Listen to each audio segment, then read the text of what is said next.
जय श्री गुरुर्ब्रह्मा गुरुर्विष्णु गुरुर्देवो महेश्वरा गुरु साक्षात् परब्रह्म तस्मै श्री गुरुवे नमः। तस्मै श्री गुरुवे नमः। ओम शांति शांति। तो आज हम सीतायन बुक है, माता सीता ज्ञान की कथा। अब लास्ट चैप्टर है आज का, आज खत्म हो जाएगी।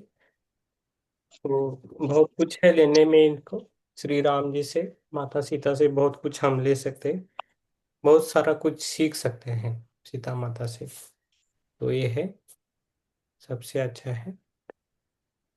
निष्कर्ष पे आए हैं, निष्कर्ष हाँ जी। पेज नंबर 394 है मेरा। निष्कर्ष पे आए हैं। हम एक नए युग में हैं, जहां हम द्वापर युग के ऊपरी यानी आरोही प्रवाह में प्रवेश कर रहे हैं और कलयुग के दमनकारी रवैये का इस उभरती चेतना में कोई स्थान नहीं है। नारी अब अंधेरी परछाई से बाहर निकल अपने वास्तविक स्वरूप में आएगी। इसलिए सीता की कहानी को दोबारा जानना महत्वपूर्ण है।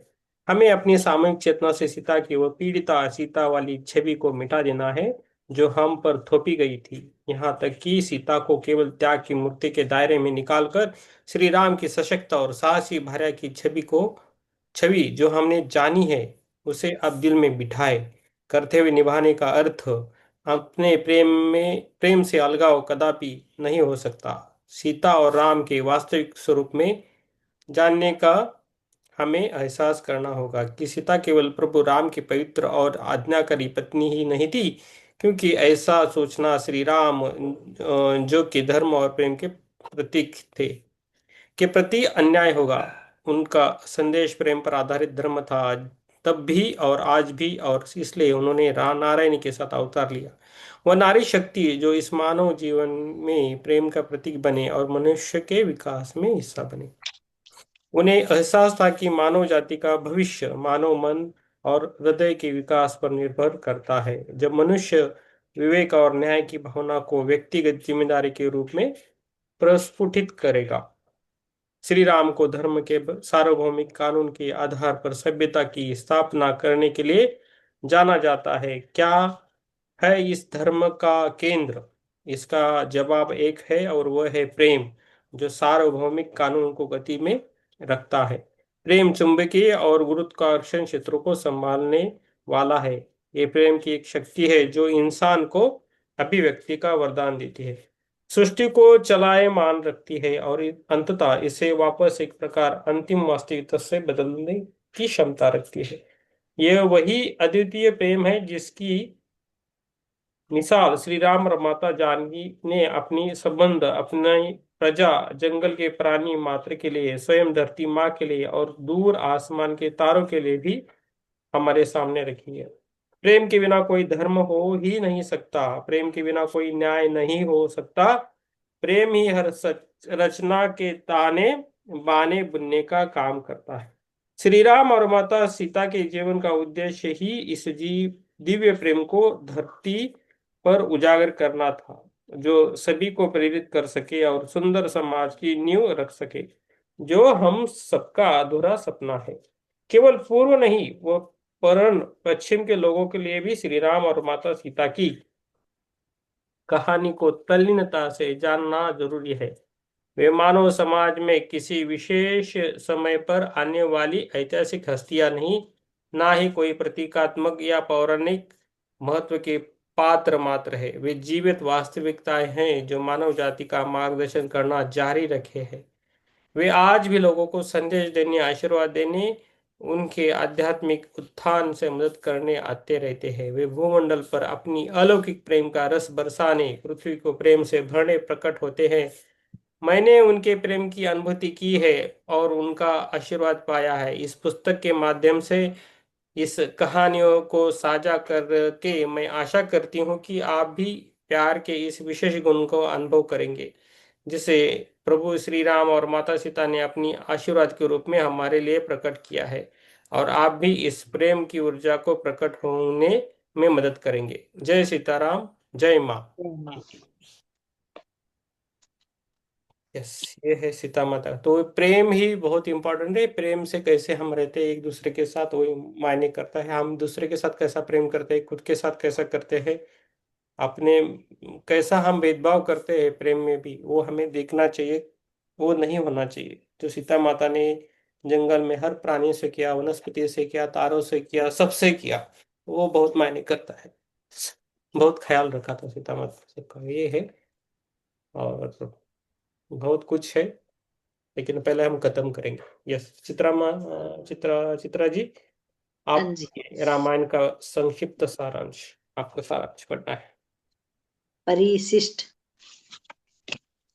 रामायण का संक्षिप्त सारांश। चौथी शताब्दी में ऋषि वाल्मीकि द्वारा रचित रामायण में 7 कांड, जिसमें राम के बचपन और युवावस्था, राम और सीता को वनवास की ओर प्रवृत्त करती घटनाएं, वन में उनका जीवन और रावण द्वारा सीता का अपहरण, सीता की खोज, हनुमान के कारनामे, युद्ध और राम के हाथों रावण की हार, और अयोध्या वापसी के वर्णन दिए गए हैं। और आखिरी कांड, जिसकी प्रामाणिकता संदेहास्पद है, जिसमें सीता का देश निकाला, जुड़वा बच्चों के जन्म और सीता और राम की मृत्यु का विवरण दिया गया है। ये इसकी रूपरेखा थी, इसमें ये चीजें हैं रामायण के अंदर। सारांश। कौशल के राजा दशरथ राजधानी अयोध्या में रहते हैं और उनकी 3 पत्नियां हैं। कौशल्या सबसे बड़े पुत्र राम की माँ है, कैकई भरत की माता है, और सुमित्रा जुड़वा भाई लक्ष्मण और शत्रुघ्न की माँ है।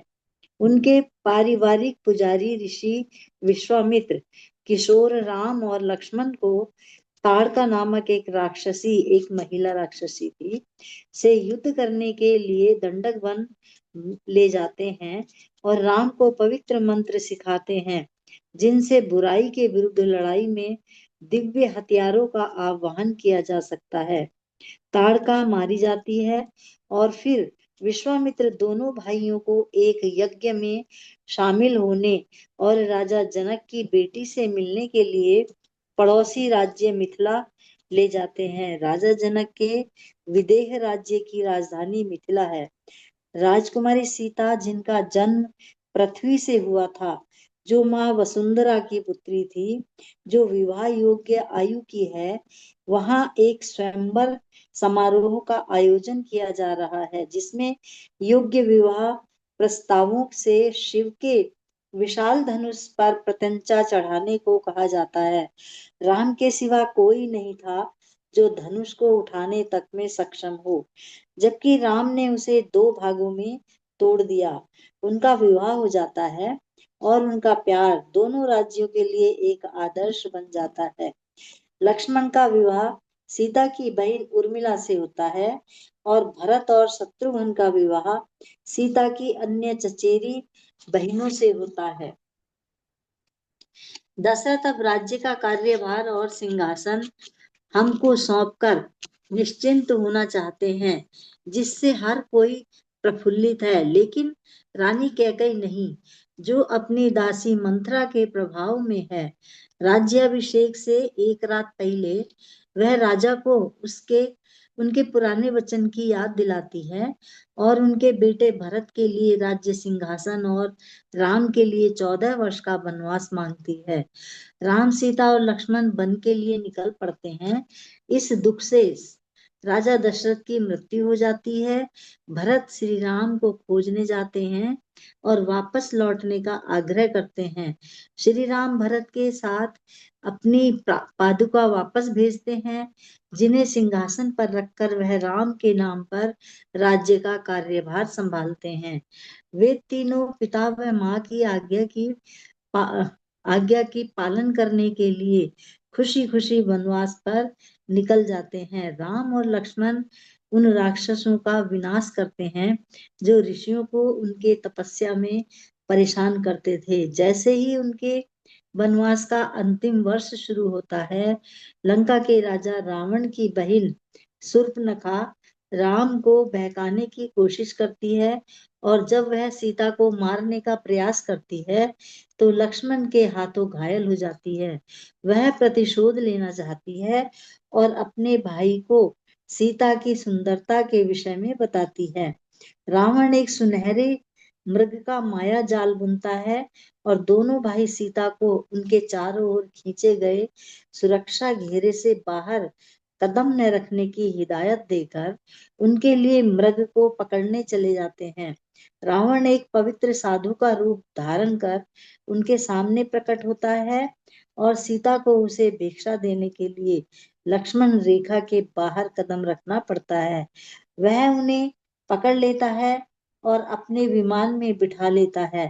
रास्ते में गिद्धों के राजा वृद्ध जटायु उसे रोकने की कोशिश करता है और घातक रूप से घायल हो जाते हैं।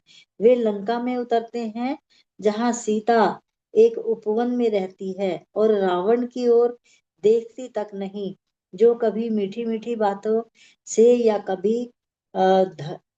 कभी धमकाकर उन्हें विवाह के लिए विवश करने की चेष्टा करता है। राम और लक्ष्मण बानर रूप उपदेवताओं के एक समूह से मिलते हैं जो सीता की तलाश में हर जगह घूमते हैं। एक बानर हनुमान भारत के भारत के सिरे से लंका तक समुद्र के पार एक बड़ी दूरी लांघ जाते हैं और सीता को एक उपवन में अशोक के पेड़ के नीचे पाते हैं। वह उन्हें बताते हैं कि उन्हें लेने श्री राम जल्द ही आएंगे। फिर रावण के आदमियों को अपने आप को करने देते हैं। रावण उनकी पूंछ को तेल में भीगे कपड़े से लपेटकर उसमें आग लगाने का आदेश देता है, लेकिन फिर हनुमान बंधकों की कैद से छूट जाते हैं और एक से दूसरे पर कूदते रहते हैं, जिससे पूरी लंका में आग लग जाती है। उसके बाद वह सीता और लंका के बारे में जानकारी लेकर वापस राजा राम के पास पहुंचते हैं। राम लक्ष्मण बानरों और भालुओं की एक सेना भारत से लंका तक समुद्र पर एक पुल का निर्माण करती है और एक शक्तिशाली युद्ध होता है। लक्ष्मण युद्ध के दौरान गंभीर रूप से घायल हो जाते हैं और पवन पुत्र हनुमान उन्हें बचाने के लिए आवश्यक जड़ी बूटी संजीवनी प्राप्त करने उड़कर जाते हैं। राम रावण का वध करते हैं और सीता को मुक्त कराते हैं। सीता को लंका में 1 वर्ष से अधिक समय बिताने के बाद अपनी पवित्रता सिद्ध करने के लिए एक अपनी परीक्षा देनी पड़ती है। वे अयोध्या लौटते हैं जहां राम का राज्याभिषेक किया जाता है। अंतिम कांड में सीता को सदा के लिए वन में भेज दिया जाता है जहां वह जुड़वा पुत्रों लव और कुश को जन्म देती हैं और बाद में सीता वापस पृथ्वी में समा जाती। अच्छा, तो और भी है। परिशिष्ट, ये तो शब्दों के अर्थ दिए हुए हैं, पढ़ने हैं क्या? पढ़ लेते हैं, अच्छा है, कुछ तो ज्ञान मिलेगा। परिशिष्ट चरित्रों का पात्र निर्धारण। मैम अग्नि। मैम आपका हो गया, आपका हो गया। आपने सारांश बताया, बहुत अच्छा है। अब थैंक बाकी यू। हाँ, थोड़ा ही पेजेस है, 2-3 पेजेस है, सबको देंगे। पुष्पलता जी है क्या? पुष्पलता जी? नहीं। Yes sir. हाँ, परिशिष्ट, हाँ, चरित्रों का पात्र निर्धारण पढ़िए। परिशिष्ट 2, चरित्रों का पात्र निर्धारण। अग्नि, हम्म। आग के देवता जिन्हें देवताओं का मुख माना जाता है, जो चढ़ाए गए प्रसाद को उपभोग, रूपांतरण और संप्रेषण की शक्ति के साथ लौटाते हैं। हनुमान, वानर देवता जो राम और सीता के बहुत बड़े भक्त हैं, जिनकी सीता की खोज और उसके बाद में भी एक बड़ी भूमिका है। हिरण्यकश्यप, असुरों का राजा, रावण का पिछला अवतार। इंद्र, देवताओं के राजा। जटायु, गिद्धों का राजा, वह रावण को सीता को अपहृत कर ले जाने से रोकने की कोशिश करता है। रावण उसके पंख काट देता है और राम उसका अंतिम संस्कार करते हैं। जय, बैकुंठ में द्वारपाल, अपने भाई विजय के साथ। कामधेनु एक दिव्य गाय देवी सभी गायों की माता और एक चमत्कारी समृद्धि की गाय जिसे देवताओं ने उपहार स्वरूप दिया। हिंदू धर्म में गायों को कामधेनु के अवतार के रूप में पूजा जाता है। महादेव सर्वोच्च भगवान शिव ब्रह्मांड के संहारक और परिवर्तक और अज्ञान के विनाशक। नरसिंह आधे शेर आधे मनुष्य के रूप में भगवान विष्णु के चौथे अवतार, जो बुराई को खत्म करने और एक भयानक राक्षस को मारने के लिए आते हैं। महान रक्षक के रूप में विख्यात, अपने भक्तों को बुराई से बचाते हैं, जैसे उनके भक्त प्रहलाद। नारायण भगवान विष्णु का एक लौकिक अवतार, एक सर्वोच्च देवता जो ब्रह्मांड को अलौकिक बनाते और संरक्षित करते हैं। उनका निवास बैकुंठ है, जो आनंद और खुशी का क्षेत्र है। नारायणी नारायण की अर्धांगिनी, वह सर्वोच्च देवी, आदि पराशक्ति या शक्ति है, और सीता के रूप में वह भौतिक संसार और उसके संरक्षण की देवी है। Yes ma'am. परशुराम मैम आप विष्णु। मैम आराम से, ठीक है, आपका हो गया। Yes Jyoti ma'am. Thank you sir. Yes Jyoti ma'am. Yes पढ़िए। जी सर। आत्मानंद। आत्मानंद। परशुराम विष्णु के छठे अवतार हैं, जबकि राम सातवें हैं, जो दुष्टता में परिवर्तित हो चुके क्षत्रिय योद्धाओं को नष्ट करके ब्रह्मांड के संतुलन को ठीक करने के लिए आते हैं। पार्वती शिव की अर्धांगिनी, शक्ति को कोमल और पोषित करने वाली देवी, प्रेम और भक्ति की देवी, दिव्य ऊर्जा और शक्ति। प्रहलाद असुर राजा हिरण्यकश्यप का पुत्र और अपने पिता के शत्रु महाविष्णु का भक्त। सूर्य सूर्य के देवता और हिंदू ज्योतिष में 9 ग्रहों में से एक। ताड़का एक यक्ष राजकुमारी जो एक राक्षसी में परिवर्तित हो गई, जो मांस और रक्त की वर्षा कर ऋषियों के अनुष्ठानों को नष्ट कर देती है, विशेष रूप से ऋषि विश्वामित्र के, जो दशरथ से मदद मांगते हैं। वह किशोर राम और लक्ष्मण को राक्षसी को मारने के लिए भेजते हैं। वसुंधरा माँ धरती माता, वायु पवन के देवता, हनुमान के पिता, यम अधोलोक और मृत्यु के देवता और दक्षिण दिशा के संरक्षक। ऋषि अगस्त्य ऋषि विख्यात सन्यासी और विद्वान, लोपामुद्रा के साथ विवाहित, जिनके साथ उन्होंने ऋग्वेद की ऋचाएं लिखी। दंडक वन में गोदावरी नदी के तट पर आश्रम। वह राम को एक दिव्य धनुष और बाण प्रदान करते हैं और रावण की प्रकृति का वर्णन करते हैं। उन्हें चिकित्सा के एक पौराणिक विज्ञान के संस्थापक के रूप में जाना जाता है। ऋषि अहिल्या ऋषि गौतम की पत्नी, ब्रह्मा द्वारा सभी स्त्रियों में उत्कृष्ट सुंदरता के प्रतीक रूप गढ़ी गई रचना। इंद्र द्वारा बहकाई गई और फिर गौतम द्वारा श्रापित हुई और पत्थर बन गई। अंततः राम द्वारा श्राप मुक्त हुई। उनके पुत्र सतानंद राजा जनक के पारिवारिक पुजारी हैं। ऋषि अनुसुया ऋषि करदम और देवहूति की बेटी, ऋषि अत्रि की पत्नी, चित्रकूट के पास एक जंगल में छोटे आश्रम में निवास। भक्ति और तपस्या के माध्यम से चमत्कारी शक्तियां प्राप्त की। भयंकर सूखे के समय वे ऋषियों और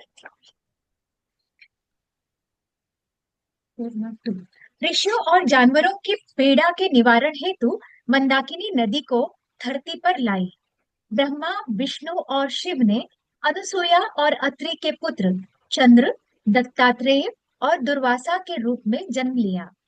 ऋषि अरुंधति वशिष्ठ की पत्नी, ऋषि करदम और देवहूति की 9 बेटियों में से 8वीं। सुबह के तारे के रूप में पहचान। उनके पति और विश्वामित्र के बीच प्रतिद्वंद्विता के कारण उनके 100 पुत्रों की मृत्यु हो जाती है। ऋषि अत्रि 7 महान वैदिक ऋषियों में से एक, जिनका विवाह अनसुया से हुआ था। वनवास के दौरान राम और सीता उनके आश्रम गए थे। ऋषि भृगु 7 महान वैदिक ऋषियों में से एक, विवाह ऋषि ख्याति से हुआ। भार्गवी अर्थात नारायणी की अवतार के माता पिता थे। भृगु की दूसरी पत्नी उसाना शुक्राचार्य की माता असुरों की गुरु थी। ऋषि देवहूति एक महान स्त्री ऋषि, राजा मनु की बेटी, ऋषि कर्दम की पत्नी, 9 बेटियों की माँ, कला, अनसुया, श्रद्धा, अबिरभू, गीता, क्रिया, ख्याति, अरुंधति और शांति, और एक पुत्र महर्षि कपिल, नारायण की एक अभिव्यक्ति। ऋषि गार्गी ऋषि वाचकनु की बेटी, जिन्हें दर्शन पर दुनिया के पहले सम्मेलन में राजा जनक द्वारा आमंत्रित किया गया था, जहां उन्होंने ब्राह्मण की प्रकृति पर सार्वजनिक बहस में याज्ञवल्क्य को चुनौती दी थी। विश्व की प्रथम महिला दार्शनिक मानी जाती है। ऋषि गौतम ऋषि अहिल्या के पति, जो श्राप देकर अपनी पत्नी को पत्थर का बना देते हैं। कर्दम मुनि महान ऋषि, ब्रह्मा की छाया से प्रकट देवहूति के पति। ऋषि लोपामुद्रा विदर्भ राज्य की एक राजकुमारी ने कठोर अगस्त्य को अपने पति के रूप में स्वीकार किया। एक दार्शनिक और अपने आप में एक ऋषि। मनु प्रथम पुरुष, पृथ्वी का एक रहस्यमय क्षत्रिय शासक। उनकी बीच की पुत्री देवहूति का विवाह कर्दम ऋषि से हुआ। ऋषि भृंग माफ कीजिए ऋषि श्रृंग ऋषि विभंदक के पुत्र, जिनका जन्म माथे पर एक हिरण सिंह के साथ हुआ। दशरथ की बेटी शांता से विवाह हुआ। अश्वमेध यज्ञ का आयोजन किया। 4 कुमार, ब्रह्मा की प्रथम मन जनित रचनाएं, जिनका नाम सनक प्राचीन, सनातन शाश्वत, सानंदन आनंदमय और सनत कुमार सदैव युवा है। ऋषि वशिष्ठ सर्वाधिक सम्मानित वैदिक ऋषि, वेदांत स्कूल ऑफ फिलोसॉफी के पहले ऋषि। ऋषि अरुंधति से विवाह हुआ। ऋषि विश्वामित्र राम के गुरु, जिन्होंने राम और लक्ष्मण को आकाशीय अस्त्रों का ज्ञान सिखाया, उन्हें धर्म की शिक्षा दी और शक्तिशाली राक्षसों के वध में उनका मार्गदर्शन किया। वह ही राम को सीता के स्वयंवर में ले गए थे। गायत्री मंत्र के लेखक, उनके नाम का अर्थ है संसार के मित्र।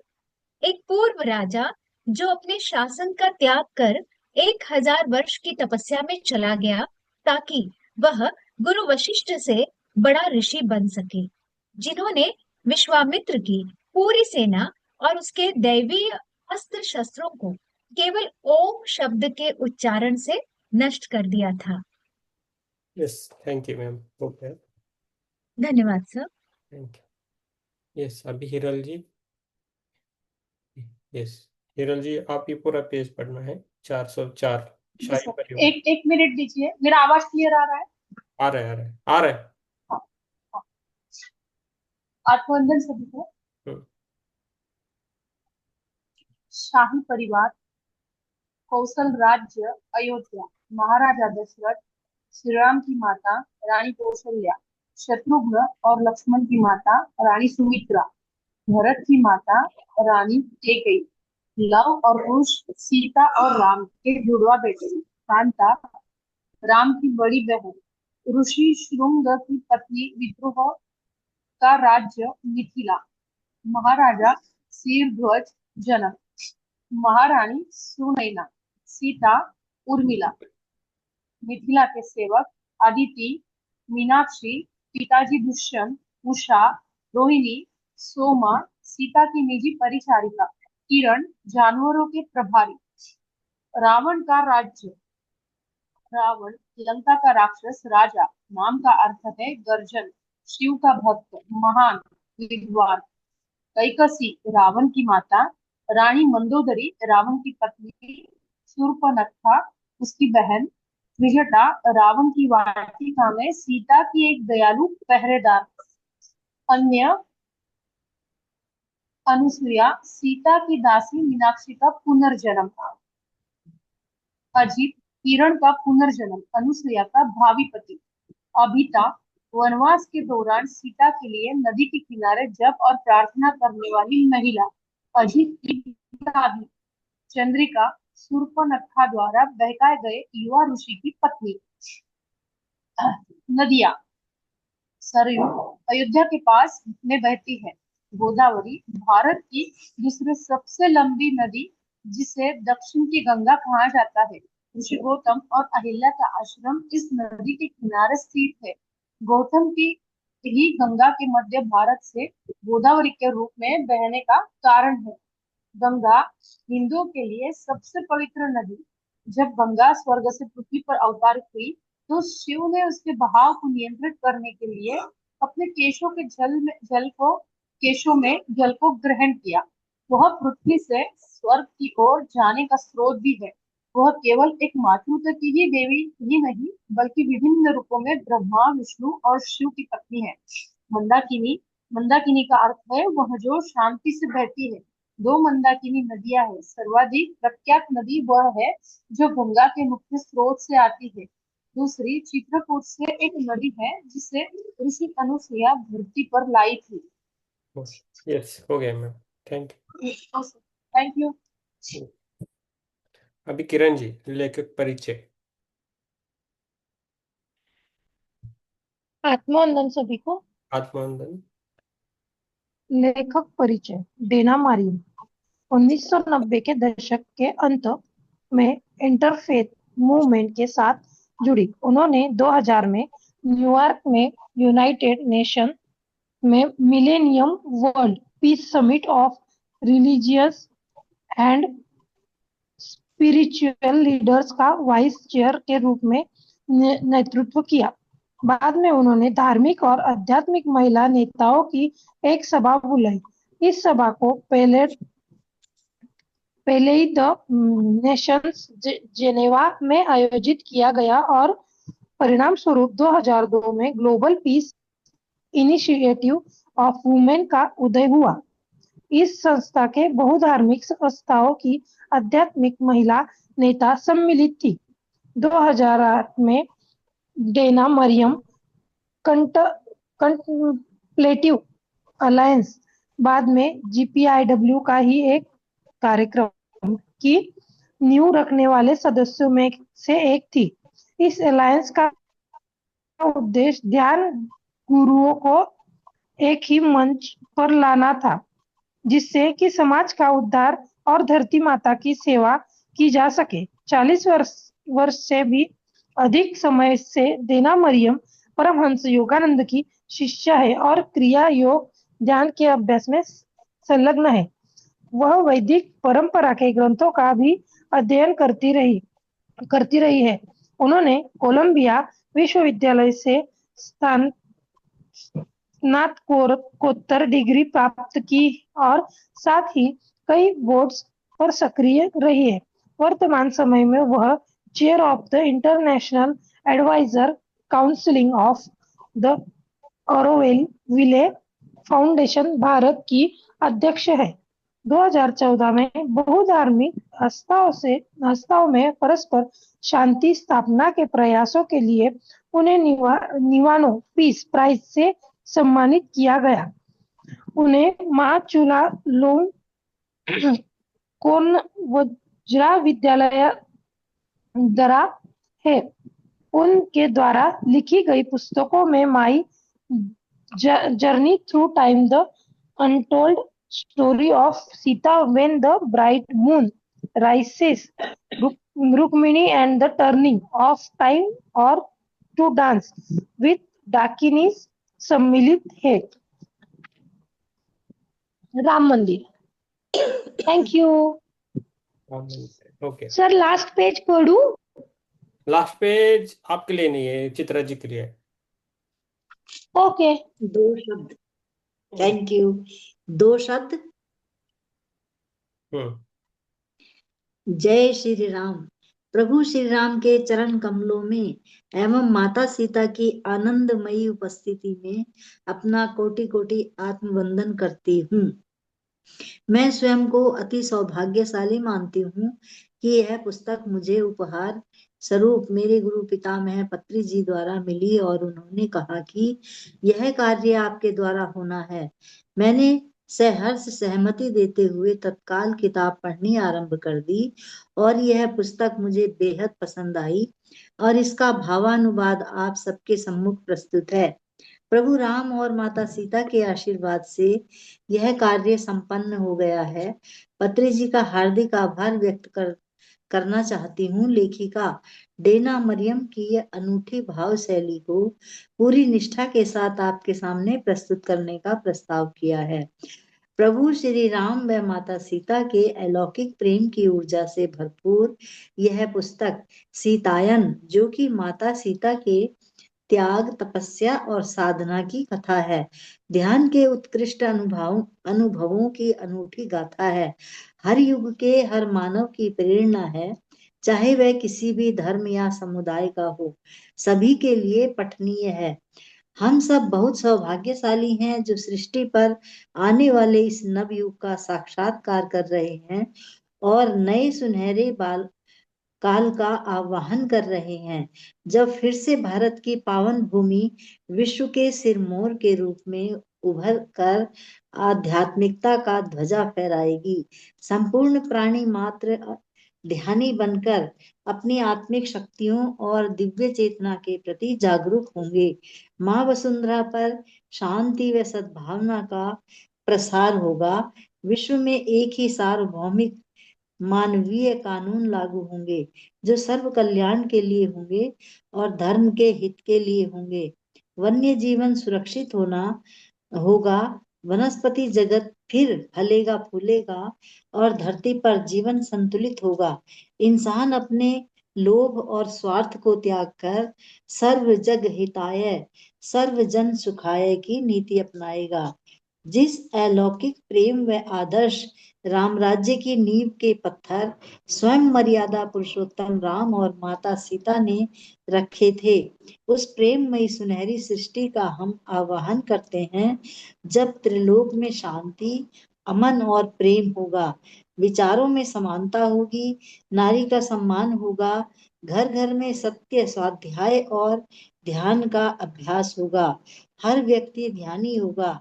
इसी सद्भावना से सीतायन आप तक पहुंचाना चाहती हूँ जो आपकी धरोहर है। मैं निमित्त मात्र हूँ। आशा करती हूँ आप भी इस दिव्य प्रेम का अनुभव करेंगे और इसे प्रकट करने में मदद करेंगे। जय सीताराम। ओम नमो नारायण। Okay, thank you. आपको पुस्तक कैसी लगी? अपने जवाब व सुझाव हमें अवश्य दें। Thank you. Thank you. हाँ किरण, थैंक यू किरण जी आप भी पढ़िए, आपका पेज अलग है, उनका सर। नहीं नहीं, एक्चुअल मेरे पास 405 नंबर का पेज नहीं है, मेरे पास भी नहीं है। आप जो लास्ट है ना वो पढ़िए। तो ये वाला हाँ ये पढ़ूं? वाला मेरे पास भी नहीं है। हमारे पास भी नहीं है। यस, मेरे पास अच्छा, भी नहीं है। ठीक है, ठीक। ये मैम का ओल्ड बुक है ना, हाँ, डिफरेंट है। यस। पढ़ूं? हाँ पढ़िए पढ़िए। माता सीता की अनकही कथा आज के वर्तमान संदर्भ में सारंगर्भित डेना मरियम। माता सीता की अनकही कथा उस परंपरागत कथा का स्थान लेती है जिसे रामायण में कहा गया है। इस पुस्तक में सीता को वैसे ही दर्शाया गया है जैसे कि वह वास्तविक रूप में है। वह देवी नारायणी का अवतार है। वह पृथ्वी पर श्री राम के साथ एक नई सभ्यता की नींव रखने के लिए आती है। यह वह समय है जब मनुष्य प्रकृति से विमुख हो रहा है। वह जनमानस में वनों, नदियों, पादप और पशु जीवन के लिए प्रेम का संचार करती है। साथ ही पुस्तक सीता के यात्रा काल में महान स्त्री महर्षियों की आध्यात्मिक उपलब्धियों के विशेष में विषय में बताती है। यह नारी की बुद्धि, साहस और शक्ति की कथा है। साथ ही यह उसके दृश्य और अदृश्य संसार के लिए प्रेम तथा निस्वार्थ भाव से सभी के भले के लिए किए गए त्याग की कथा है। त्याग की भी कथा है। अंततः आप सीता के समय में प्रवेश कीजिए और जानिए कि आध्यात्मिक रूप से अधिक विकसित समय में जीवन किस प्रकार का था। उस समय लोग धर्म के प्रति सजग थे। यह सजगता केवल एक कर्तव्य के रूप में नहीं, अपितु संसार के हितों की सुरक्षा के लिए संसार के प्रति एक उच्चतम श्रेणी के प्रेम के साथ समन्वय के रूप में थी। जय श्री राम। जय श्री राम। Thank you. हो गया आज। Thank you. हमने ये बुक आज, हाँ, यस, हमने 8 सितंबर को चालू की थी, आज है 17 अक्टूबर। कंप्लीटेड। 1 महीने के ऊपर गई है। Yes, thank you. मेरी आवाज आ रही है? यस। यस। मैंने अभी इंट्यूशन से देखा कि जब ऋषियों के बारे में बोल रहे तो और 3 ऋषि थे जो अननोन है। एक श्री राम के लिए थे, एक सीता माता के लिए थे, और एक पूरे रामायण और सीतायन के लिए थे। ऐसे 3 ऋषि और थे। कुछ कुछ मास्टर्स है, कुछ ऋषिज है, उनका नाम नहीं रहता है वो, लेकिन उन्होंने बहुत काम किया रहता है, और वो उनका उनको ऐसा भी रहता है कि उनको नाम भी नहीं चाहिए रहता है। उनको खाली काम से मतलब रहता है। ऐसे भी लोग हैं, मास्टर्स है, अभी भी है, बहुत सारे रहते हैं। उनको इससे इस दुनिया में ऐसा कुछ नाम में कुछ नहीं चाहिए। काम करते हैं और निकल पड़ते हैं। इस कर्म भूमि में अपना कर्म आज नहीं बढ़ाते, ऐसे भी रहते। तो खुद को अकेला मत समझिए। बहुत सारे मास्टर्स हमारे साथ रहते हैं, और वो टेक केयर करते हैं, हमारे केयरिंग करते हैं हम सबका। तो खुद को कभी अकेला नहीं समझे। कभी भी चुनौती आए, कुछ प्रॉब्लम्स आए, तो आपके साथ वो रहते हैं और आपको धीर देते हैं। जब भी आप बहुत ही परेशान हो तो वो आपको हेल्प भी करते हैं, जब जरूरत है तब। नहीं तो आपको सीखना पड़ता है कैसे खुद को संभालना है, कैसे बाहर आना है। परेशानियां, चुनौतियां सबको रहती है, लेकिन वो उससे संभल कर खुद बाहर आके दूसरों को क्या हेल्प करता है वो देखा जाता है। यस। और कुछ बोलना है तो आप बोल सकते हो। वो सीता माता तो धन्य से। ये सब जितने ऋषि मुनि थे, ये पूरे भारत में फैले हुए थे। अब देखिए, इसमें मध्य प्रदेश का भी जिक्र है कि जो है ना गोदावरी, वो मध्य भारत में बहती है और सबसे लंबी नदी है। वो आई थी अहिल्या और गौतम की वजह से वहां वो प्रकट हुई थी और बह रही हैं। इधर जो है ना, ये गंगा नदी उत्तरकाशी के ऊपर से निकली हुई है। और ये जो मंदाकिनी नदी है ना, ये डिस्ट्रिक्ट चमोली में है। और यही इन्हीं के किनारे पर ये अनसुईया जी का मंदिर है, बहुत बड़ा मंदिर है, लोग वहां जाते हैं।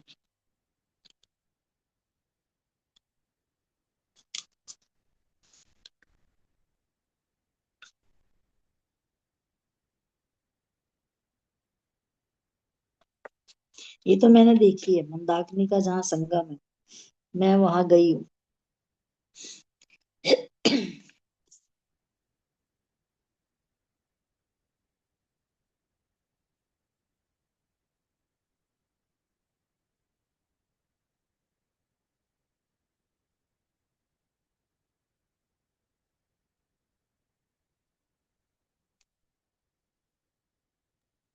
यस। और किसी को कुछ बोलना है बोल सकते हैं, नहीं तो हम ध्यान शुरू करेंगे।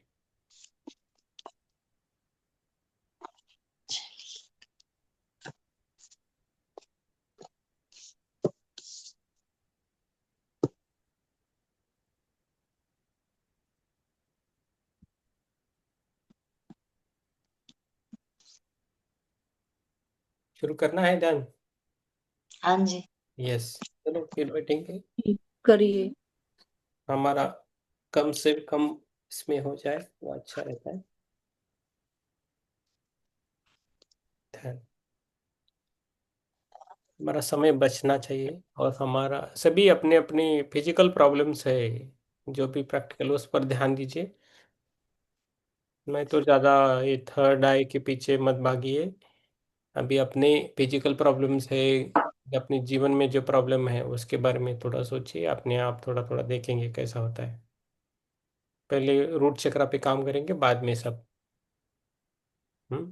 एक दूसरे के लिए एनर्जी भी भेज सकते हैं। ठीक है, बैठे आराम से। पानी पीना है तो पीजिए। मैं थोड़ा लाइट ऑफ करता हूँ।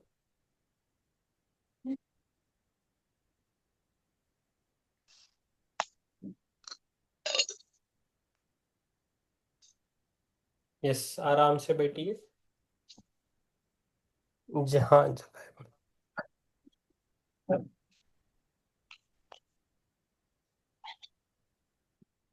आराम से बैठना है। फिर भी आवाज आ रही है? यस, अभी नहीं आ रही। यस, आराम से बैठना है। सीता माता, श्री राम, उनको मध्य रख के ध्यान करना है। जब हम श्री राम को देखें तो सीता माता का ध्यान करना है, और श्री माता को देखा तो श्री राम का नाम लेना है। दोनों एक ही है। हमारा शरीर भी वैसा ही है, शिव शक्ति दोनों हमारे अंदर है। वैसे भी हमें ध्यान करना है। आराम से बैठना है, आराम से, कोमलता से।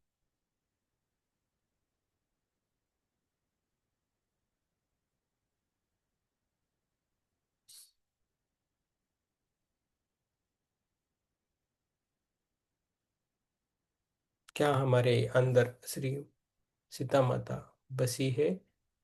क्या हमारे अंदर श्री राम जी बसे हैं? उसे हमें समझना है।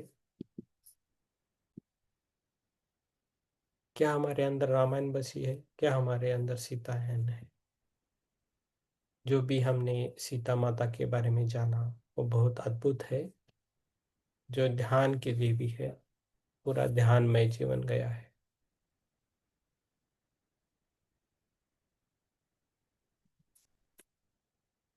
आराम से बैठे और ध्यान करें।